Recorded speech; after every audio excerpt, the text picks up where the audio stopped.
It's Julia Renee. And Kendall Aaliyah. Welcome back to the Know Your Power podcast.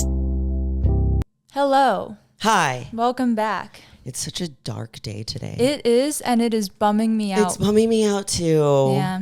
Every morning's been like this though, and then I don't know about the weather down here, but like yesterday it ended up sunny. I know. And then I'm like, oh, it's about time. But all morning I felt like I always feel sluggish. bummed. I thought you would be the type of person that enjoyed weather like this. I like rain.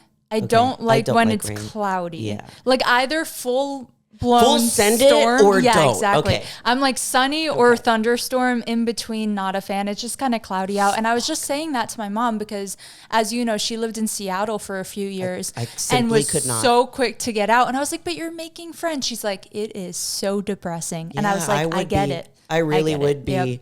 I know that Texas is hot and like I sweat so much when I go to the gym, and my gym is like half outdoors. And speaking of which, I forgot to put on my setting spray. I just remembered. How dare I? How dare I? What was I saying? How hot it is. Oh here. yeah. But it makes me so much happier. Like I am a sweater. I get Botox in my armpits because I have hyperhidrosis. I know that it's uncomfortable, but I'm just so much happier. Would you rather be really hot or really cold? Really hot. Really? Yeah. I'm surprised. Okay, well, the thing is I'm that way too, but I wasn't expecting it from you. I don't like being cold. I hate being cold. I really don't like being cold, but I don't want to, and I get really uncomfortable when I'm hot. Like if I'm at like, here's what it is. Okay. If I'm supposed to be sweaty and hot and it's normal, I'm fine. Yeah. If I'm in a place where I'm not supposed to be, I will get so angry. Yeah. Because I have hyperhidrosis that it's like I'm that girl that's sweating so much and then the other girls just are glistening and I'm like, I hate you. I don't hate you. I'm jealous. I think that's why I'm surprised because I think I've been around you where you're like pissed that you're sweating. I get very mad in fair. positions where I'm not supposed to be and I am. Yeah. And that's valid. But if I'm at the gym and I'm dripping sweat, I have like, I don't even care anymore. Yeah, like, I love sweating at the gym. I don't care That's anymore. like half of it for me. If I don't sweat, I'm that person where I'm like, I didn't do enough. Even do a good workout. Yeah, literally. And I often work out like even with how hot it's getting, still in like sweats. So I simply, I think it's for me. I try to wear leggings to the gym. I try to wear I love seeing the girls with the outfits where they have like, you look so good in it with the tube top and then the sweats, which it's like your waist is so small. And then you have this tiny little tube top and then your butt looks even bigger than it already is because like you have the sweats. I want to do it so bad. And I'll just do it for a photo and immediately take it off and wear shorts. Yeah, I was like, because you look good that way too. But yeah, it is a comfort thing. I want to hear, speaking about gym clothing, the guy you saw without shoes. Do explain. So I think we talked about it. Maybe it was like when Chloe was on, like nasty things that people do or gimmicks or something. But I saw one in the wild. And you know what's crazy is that I think the way that I saw it, I bent down to pick up a plate. So I was eye level with the floor. I bent down to pick up a weight and all I see is some nasty, I mean, he didn't have nasty feet, but like he probably has tetanus. Now. I mean, walking pitter patter across the gym. The gym that I go to is like an outdoor gym. Yeah. There's like no air conditioning. There's fans. I was going to say respectfully, it's the time I've seen someone barefoot is at a lifetime where I know they are mopping those floors every 20 minutes. Yeah. The gym you go to? Yes. Respectfully, a little gross. It is. But that's the vibe. It is. So that's what I was thinking. I was like, is this actually the best place that he can do this? Because it's already kind of dirty. When something is outdoors, it's really hard to keep it spotless like a lifetime. But then the other hand was like, it is really dirty in here. You go and get tetanus. Yeah. So gross. it was gross. And he's just like walking around, talking to people. Yeah. And I was like, full barefoot? Full barefoot. Because like socks I've seen and I understand. Not even a sock. Okay. Yeah, full barefoot. Full barefoot. That is really brave. I have a father who is the type of guy who I've never seen him barefoot in a gym, but the man hates shoes. So I would not be surprised if that was his vibe when he was like my age. That was I would not be dad. surprised. He's very hippy dippy, if you will. Very I still haven't met not your a dad. shoe fan. Eventually you will, and it'll be a funny day. I can't wait. You've met my dad. And I feel like the few times I've mentioned him on the podcast, I paint him to be like absolutely insane, but also he kind of he's the shoeless guy. Yep. Oh, he's walking around HEB without shoes on. Probably. Like, what do you mean? Yeah. Yeah, I don't know. I also, if I was a gym owner, I would be like, put shoes on.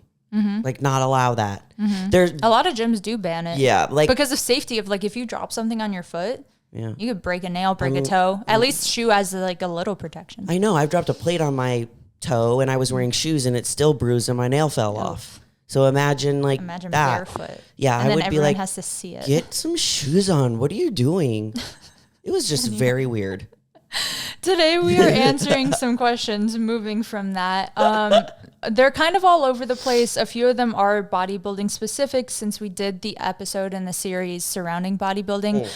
If you guys get questions from these or want to submit yours, email them to knowyourpowerpodcast@gmail.com or DM them to us on our Instagram. One quick disclaimer that we were kind of talking about before this episode, and I want to word this correctly.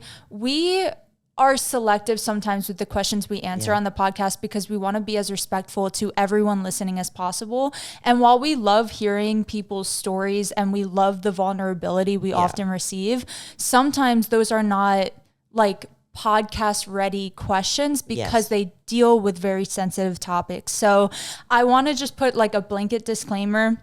If we haven't answered your question, first off, we have a long list and we're still working on it. But potentially it was just dealing with some sensitive topics that we aren't super comfortable just like broadly talking about, or maybe we honestly don't know enough to speak on it. Yes, like there are some, and we're not saying like don't be vulnerable and send us your things, just more so like if you have sent one like that, we first of all are so honored that you trust us and you were going to be open and share. But if it's like, why hasn't it been answered? It could be like Kendall was saying, one of those things where it's out of our realm of knowledge, where it would be more for like a therapist or like an actual doctor, or it's like, we really can't, we're not qualified to help with those sort of things. Yeah. So still submit your stories, of course, and still feel like this is a safe space because we answer a lot. Yeah. It's just, I think when things get very detailed about very trigger warning type of subjects, just to protect other people listening so that they aren't triggered or just have any sort of negative like experience listening to it, we sometimes refrain. So just think of that, like keep it in the back of your mind when you write us. Yes. So yeah, I just wanted to say that because I feel so bad. I want to answer everyone, of course, but sometimes I'm like, this feels like out of my realm. God, I wish that I could help, but I can't. Yeah. We would truly, I feel like, sit down with anyone in real life. It's just hard on a platform. Anyway, with that being said, first question we have is, I have recently started listening to your previous episodes breaking down divisions of bodybuilding and the frequently asked questions of the world of bodybuilding. One subject in particular that isn't talked about is the financial burden / gain of competing in bodybuilding shows. What are the rewards compared to the costs or signing up and all of that comes with prepping for a show? Is there more of a gain than the trophy? At what level does your financial hardship turn into financial gain? Money is a taboo subject, but from what I have heard from the Know Your Power podcast, I know you will provide the good and the bad and the ugly to the best of your ability. I have grown to respect you both as new listeners, and I would love it to hear it from you.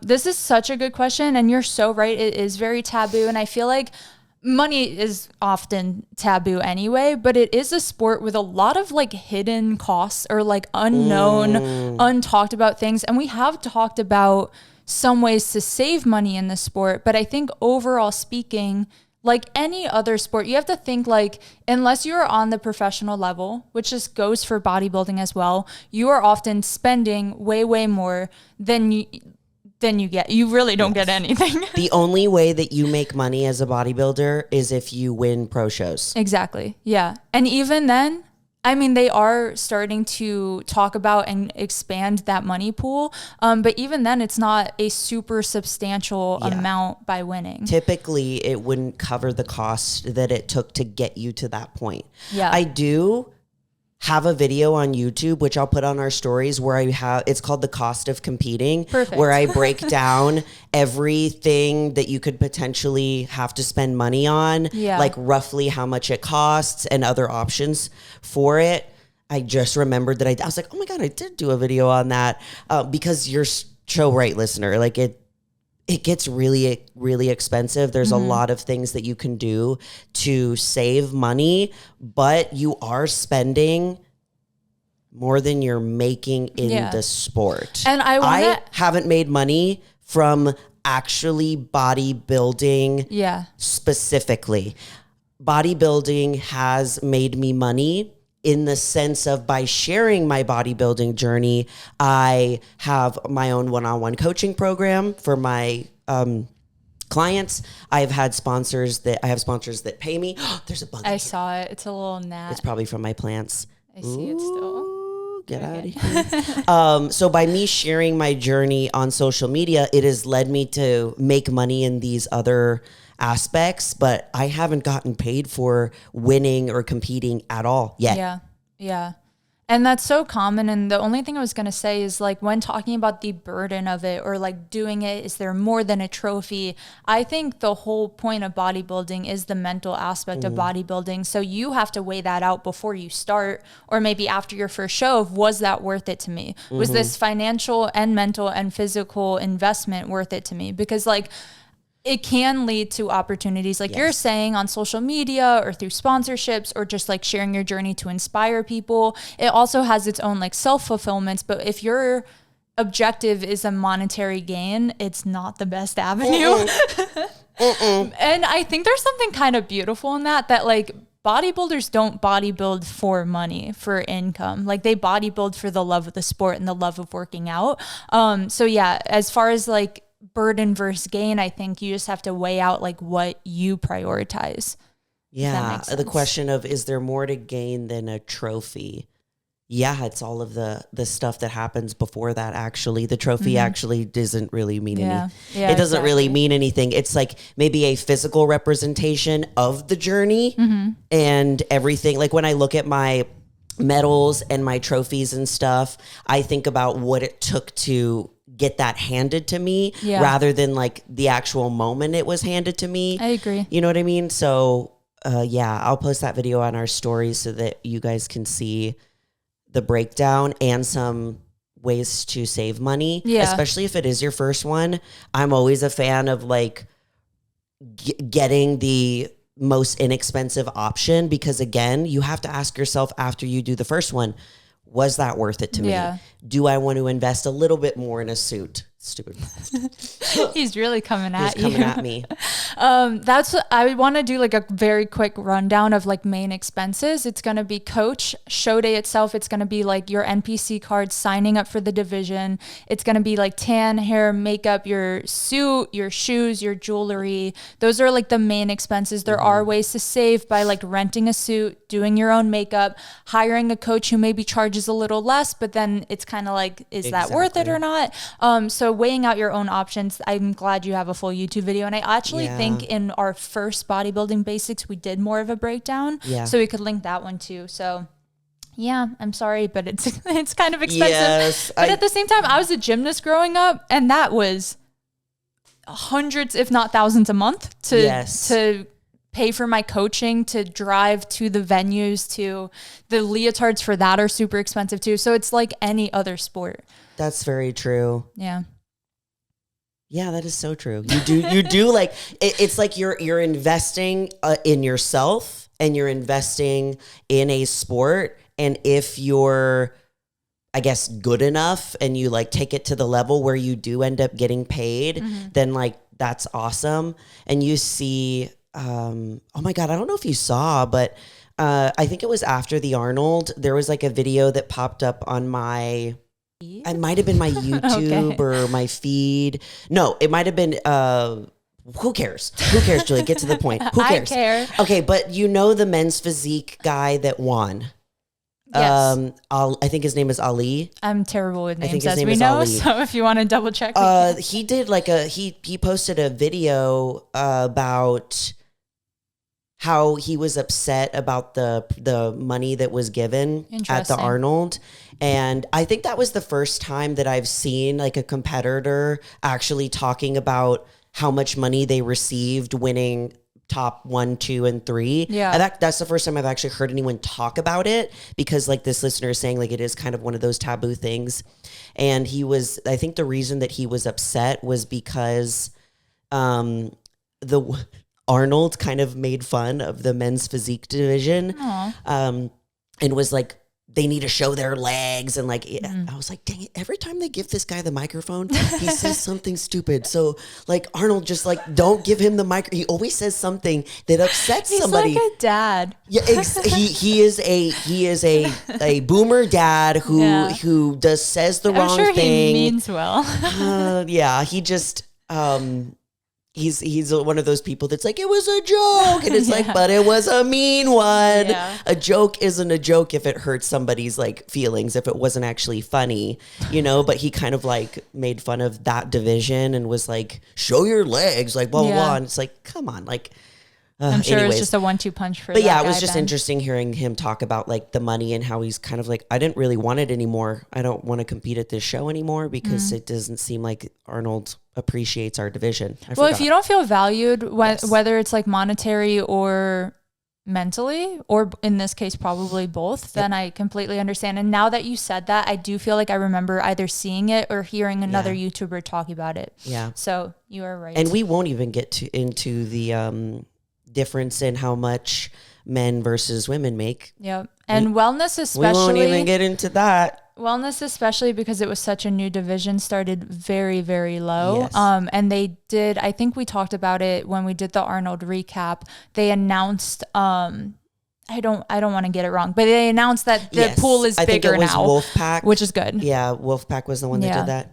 Anyway, moving into question number 2, it's a really short one if you want to take it. Okay. I was like, I can read one of the longer ones. No, they're all kind of short. This says, hey girls, I have a topic idea or a question I'd like to be answered. When it comes to posing, how do you keep practicing your poses and how do you choose your posing routine? I feel like you're better to answer this because your routine is more intricate and beautiful. Oh, but I can't wait to see yours this year. I'm so excited. Actually, I can speak to that. Is like I get to create a new routine now.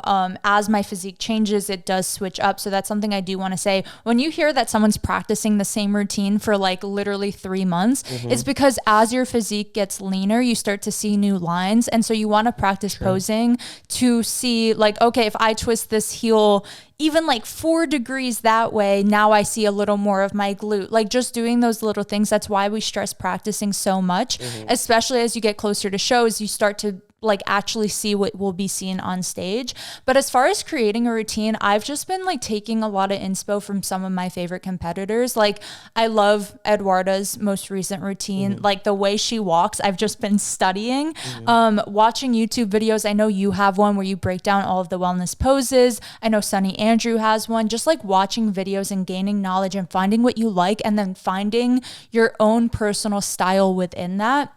And again, I'll let you talk more on like the actual routine aspect because when you are a pro, you get a lot more time on stage. So one, that's like pressure to fill the time. But 2, you get to become a little more creative and like find a flow and find what poses you really like to hit. So how do you go about it? So when I'm doing a posing session with the client and they are new, the first thing that we start with is just their mandatory poses and their walk.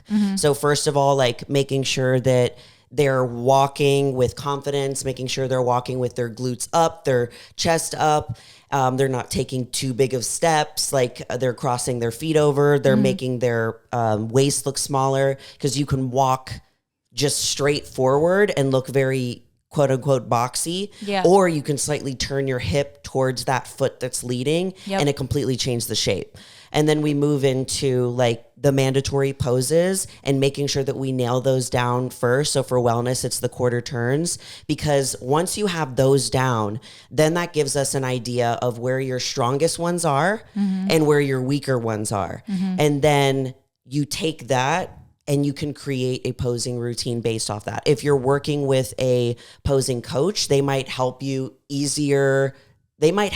figure out what those are a little bit easier. So whenever I'm posing people, whether it's a seminar or on Zoom, and I first do my interaction with them, I'm like, I'll tell them, I said, this is one of your strongest ones. This is one of your strongest ones. We're going to want to remember this for your posing routine. Yeah. So, also finding what's comfortable for you as the person posing is like, try your front pose on both sides, see what feels right and what looks right. Because sometimes your more comfortable side doesn't look as good as the other side. And so you have to almost like train yourself to pose on the side that's less comfortable. Exactly. And then you can take that into your posing routine and start making it. And if you are doing this on your own, so say that you practice your quarter turns and you're like, okay, I am really strong in my front pose and my back pose. This is exactly what I did for my first show.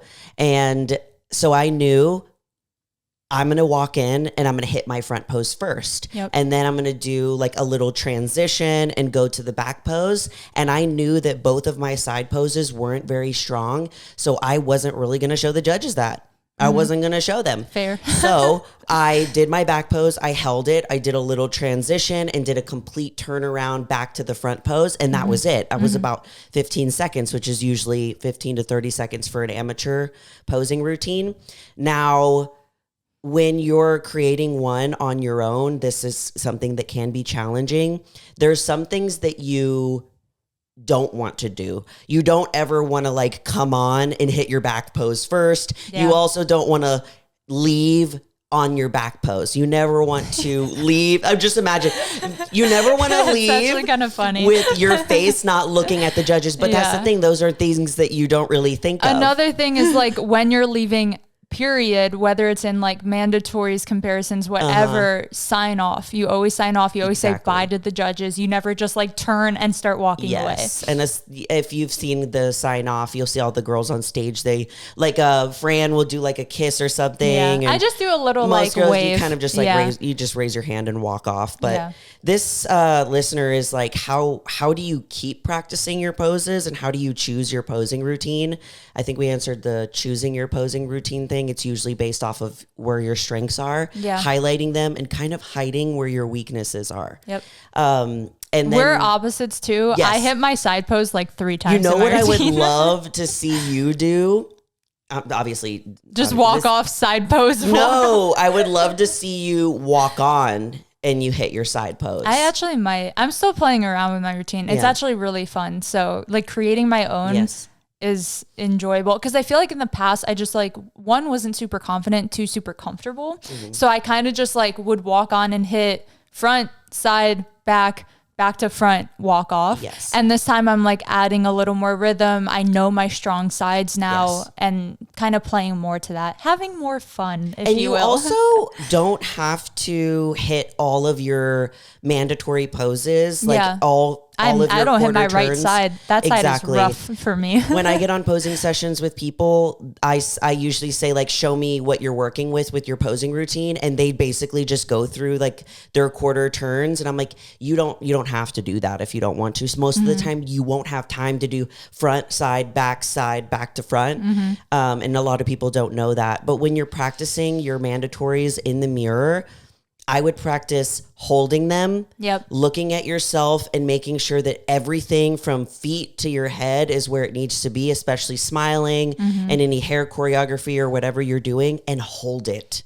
Maybe you can't hold it very long. Start holding it for 10 seconds. Then go to 20 seconds. Try to 30 control seconds. your breathing, control your face. Don't show any struggle. If you start to cramp up as you get closer to show, it's good to practice that too. A few tips I have is like in the beginning when I worked with my first ever posing coach back when I did bikini, she gave me the tip of like, you have to view it.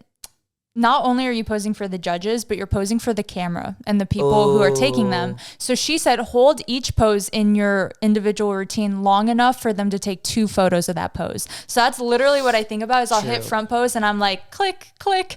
And then I transition, click, click. And then I'll transition again.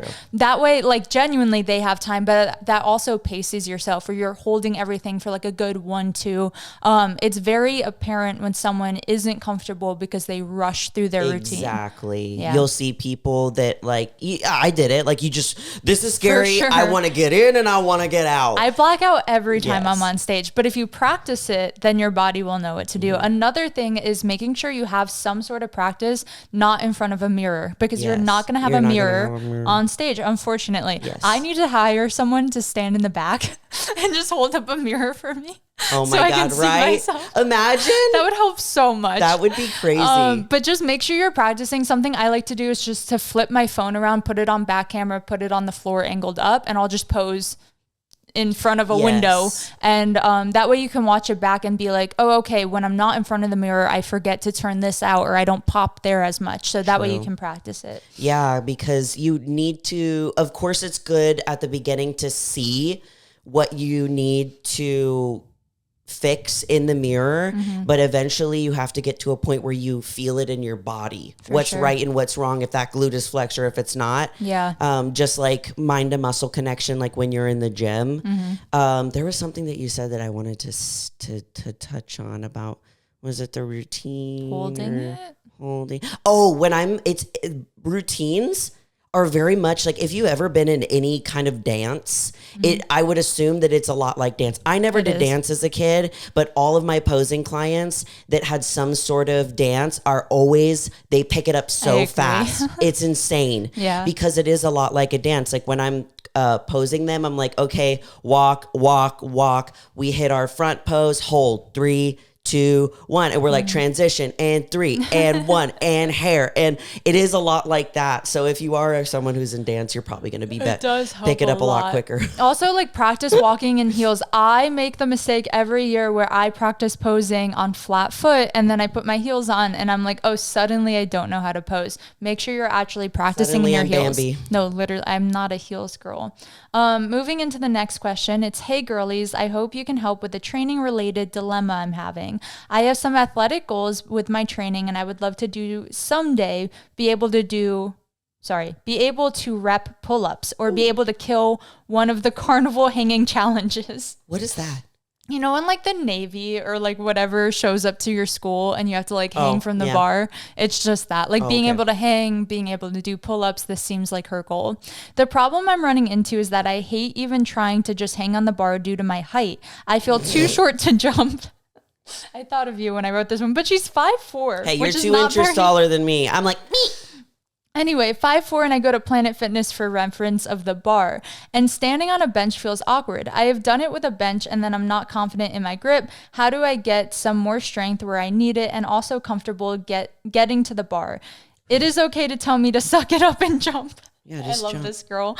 Get on the bench. Tough love is welcomed. Thank you so much. Yeah. Tough love, first off, of like, don't be embarrassed. Don't feel awkward. Literally, no one cares. I'm going to share a quick story just to give you some comfortability. Not that long ago, I was like, I haven't done pull-ups in so long. Like, let me get one of those bands because I was not confident in my ability to just hop up there and do it.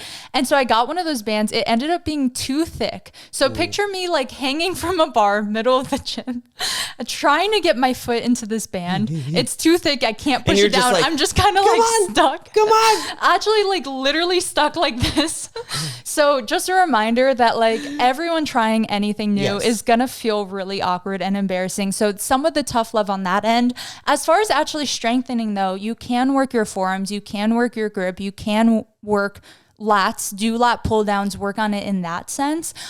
Most of the time when I'm able to do pull-ups, it's not because I'm training for pull-ups, it's because I'm doing so many other back movements like lat pull down, low rows, etc., where I'm building up that strength that when it's time to go and do a pull-up, your body already knows the motion to do, basically. Yeah, there's like a lot of things that you can do like leading up until getting that first pull up. Yeah. Some of my favorite things to do were getting a barbell and setting it like a little bit lower on the squat rack and kind of leaning almost like I'm not doing a plank. I know what you're talking about. But where you're like leaning back and you're like rowing your body. You're leaning back and you start by rowing your body like that. And then my next way is doing, of course, like you can always do it on the machine, like the pull-up machine with the resistance. Yep. And then each week, less and less resistance until you build to maybe like a band where you have a thick band that's tied around the top of a bar and it has like a little knot. And then you put your little foot in, and then that's what I tried doing. Way less resistance. I just had way too thick of a band. Yeah, so there's ways that you can like inch your way up to that, and then maybe you just get one pull up, or even you try doing underhand first. I can't do any traditional ones like anymore really because I haven't done any since I don't train it since my boobs. Fair. So valid. It's sad. Another thing I was gonna say, if it's literally just the like awkwardness of being in public, you could always get one of those like door frame not barbell. That's true. Pull-up bars. The That's pull-up what I'm bars trying for to say. Home. Yeah. Yeah. That way you can practice like at home. Also, usually that's going to be a little lower. So one, you don't have to like climb up there. But your feet sometimes can even touch the ground when doing so. And you can like use that to your advantage in learning repping pull-ups out where you could like jump up a little bit and then pull yourself up the rest of the way. Yeah. This has weirdly been a goal of mine too, is like, I just haven't done pull-ups in so long and I love training back. So I was like, buy lean Kendall days because I'll weigh less. Oh, right. My goal is to rep out pull-ups. I can do way more pull-ups when I'm like, oh, for sure, a lot smaller because I don't have to pick up so much body weight. Another thing I got recently is I bought a punching bag over the weekend. Nice. I'm obsessed. I follow this girl who like her whole cardio routine, and she's gotten really lean like in the last year or two. I've just been following her for a while, and predominantly what she does is boxing. And so I just got like inspired and I was like, I'm getting a punching bag. So that's my recent at home, because we have them at my gym, but I was like, I'm way too embarrassed. Right. Someone's gonna watch me like try to throw a punch and miss, and it'll just not be a good time. One of my icks is watching anybody at all shadow box. Shadow box, fair. You know what was a huge? I don't know why. I just can't. After my first like 20 minutes of playing around and like punching it, I've taken like lessons before, so I kind of know what I'm doing. Not shadow boxing, but actually punching the bag. I was like, something was wrong with the bag I had bought. So I got it from Amazon. So I like went to the Amazon link and I went down to reviews to see if other people's look the same way as mine. And half of these reviews are videos of people who do not know how to punch, who are just like kind of trying to like play fight the thing. But it like literally so brought me so much happiness and a little bit of ick, where I was like, oh, that was a hard watch. I would rather see somebody terribly punching like a bag, like don't get me wrong, I don't really know how to do it well either, and I've taken classes, than shadow box pristinely. I mean, you guys know I do jujitsu every week. So there's MMA fighters that do it on one side of the mat, and then jujitsu. So I watched a lot, and they're so good at what they do. Still, it is kind of funny. It gives me the ick. It's hilarious. Do you want to read the last one? Yes, this one says, "Hi, Julia, Kendall, and Chloe," but she's not here today. I wish she was. I hope you're all doing well. First off, I want to express how much the podcast means to me. It's taught me so much about the world of bodybuilding and made me feel truly seen, especially when it comes to the extreme mental feeling like everything's derailed and one macro is off, and then binging. Your talks have helped me realize that I wasn't alone when struggling. So thank you, girls, a crazy amount for making me feel seen. Now I have a bit of a funny question for you all. Despite being just 15 weeks out from my first bikini competition, which I'm super duper excited about. Excited for you too. Yes. My question isn't P. I think you put that there. Maybe.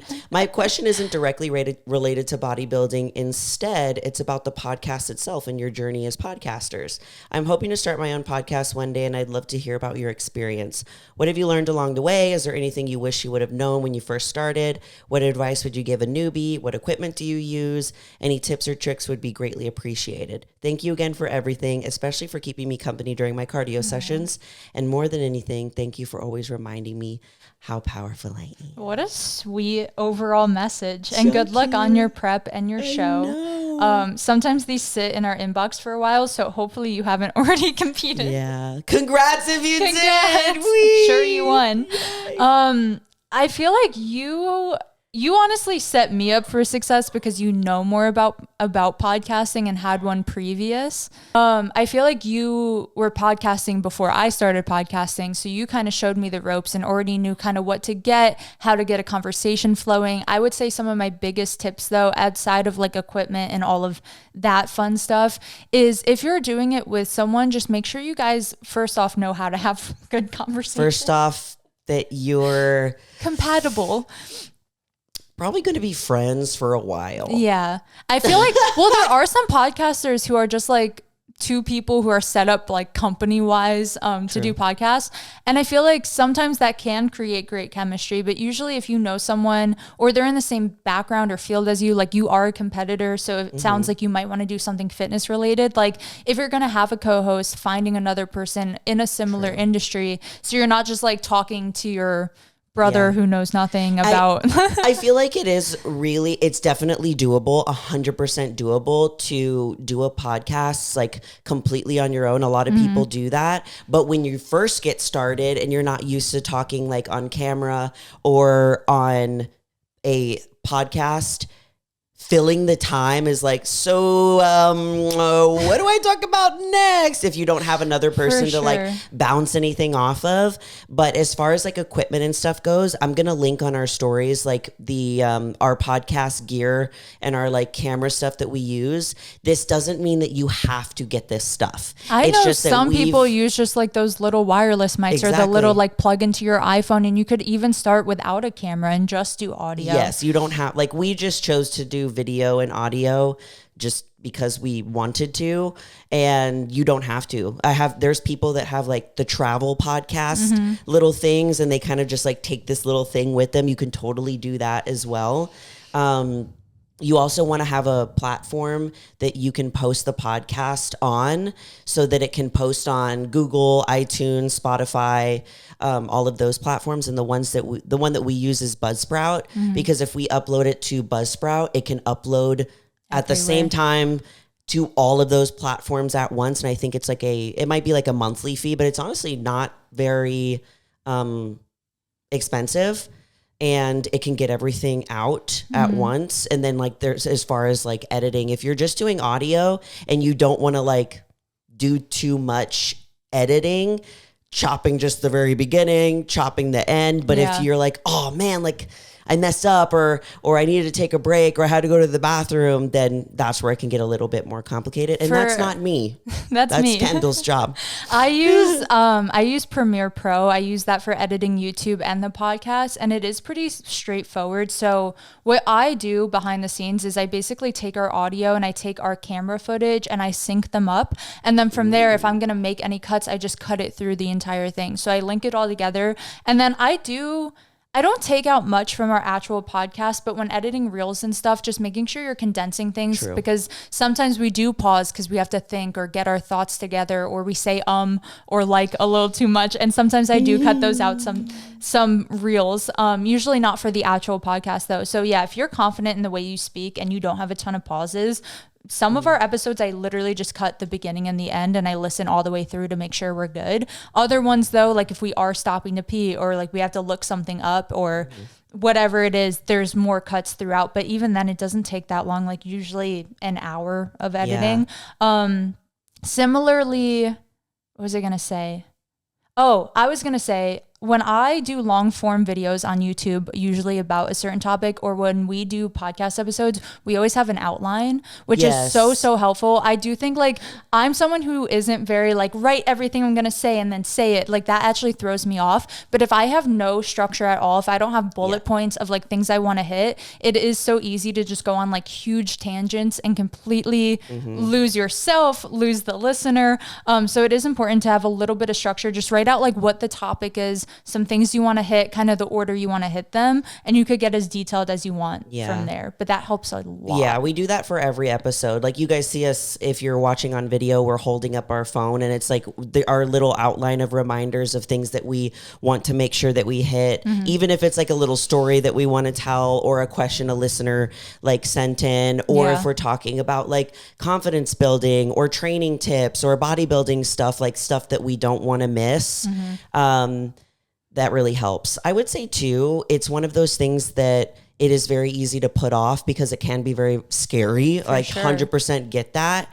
And you just have to jump in and do it. Mm-hmm. If you're trying to make it perfect, if you're trying to make sure I need to have all the perfect gear, like it has to be edited perfectly and all these things, you are going to procrastinate so much because you're actually scared. Yeah. Which is 100% normal to do. So eventually you just gotta jump in, post it. That's exactly how I felt about YouTube too. And then I realized like the imperfections is the reason people listen. 100%. It's the reason that they like you. Yes. It's like, it would be weird if you're a robot who cuts out every pause, every funny thing or like mistake. I did that in the beginning and I was like, I literally had thousands of splices throughout my YouTube videos. Probably takes even longer to edit. So long. Yeah. And I realized recently, I was like, it's kind of funny when I mess up what I'm saying or I don't make sense, or I like sometimes would even cut out my little stupid jokes because I was like, people are gonna think they're little and stupid, but they're funny. It made me laugh. Yes. So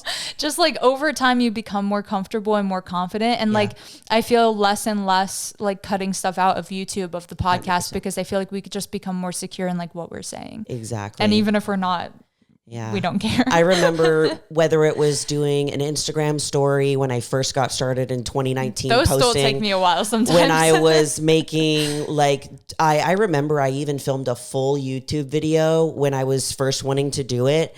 Never posted it, and I didn't start YouTube until 2 years after that. Crazy. Because I sat there and I almost cried because I was so obsessed with saying the right perfect thing and I couldn't do it, and then I just sat there and cried and was like, I'm not doing it. I'm not doing it at all. So sad. I do that too, though. I did a whole meal prep video. It took me forever, and I was like, no. And that needed to happen in order for me to get here. But now, years later with practice, I just don't care. Mm-hmm. I have zero fucks to give about if I make a stupid joke, or, if I pick up the camera and I'm like, what was I going to say? Like you hear me say that, like us on this podcast, we're like, wait, what was I? Where's I going with at that? Least once an episode, we're like, what were we talking about? What are we doing here?